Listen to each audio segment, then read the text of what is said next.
Welcome to the only daily podcast focusing on compliance news of the day. Each morning, start your day with a cup of coffee and Tom Fox, the voice of compliance, to hear about 4 of the top compliance, corruption, or leadership stories you will need to start your day. The Daily Compliance News is a production of the Compliance Podcast Network.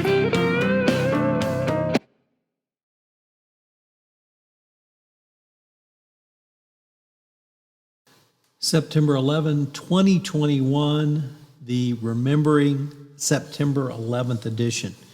I don't have a lead story on that topic today, but this is the 20th anniversary of the worst attack on the United States since Pearl Harbor.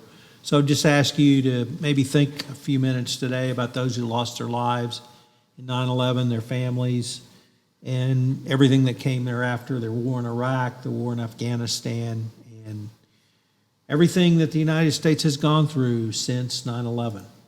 Our first story is from ESPN.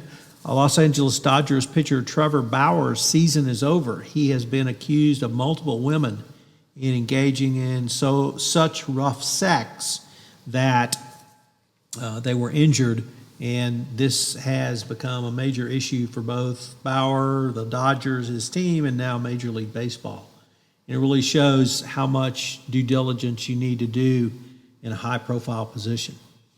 Next up from the Washington Post, there is a company called Post Fleet Services, a St. Augustine-based company that has worked with the United States Post Office for 2 decades.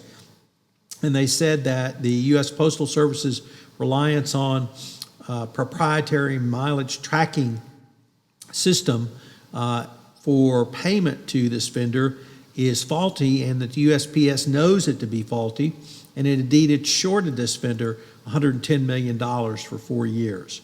So the clear message to compliance officers is metrics are important, but the right metrics are important, and you have to wonder why anyone would wait 4 years before bringing any claims for faulty metrics going forward.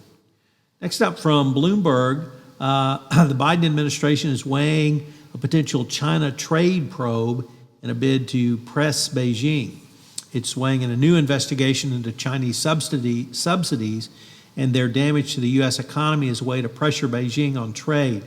Top economic advisors are meeting on the 10th to discuss a potential probe, and they're also going to look at the trade deal that Donald Trump reached with the Chinese as well. No doubt they'll find a lot going on in that trade deal. And our final story comes from the New York Times, which reports that in December, a group of Google managers responsible for overseeing thousands of temporary staff employees discovered the company had been underpaying some of those workers for years.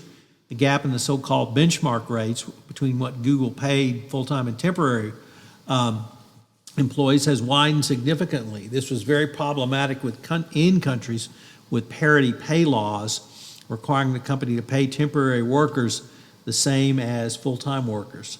So Google's lapse had gone unnoticed or undetected outside the company, and now apparently that information has gone outside the company. What Google, whether this leads to a Department of Labor probe or other probe, Google decided it wouldn't call attention and wouldn't make retrospective payments, would only make payments doing so on a go-forward basis. So Google's decision to do so was reported in a whistleblower allegation brought forward against Google. The Daily Compliance News is a production of the Compliance Podcast Network and a proud member of C-Suite Radio. Thanks so much for listening. I hope you'll join me again tomorrow.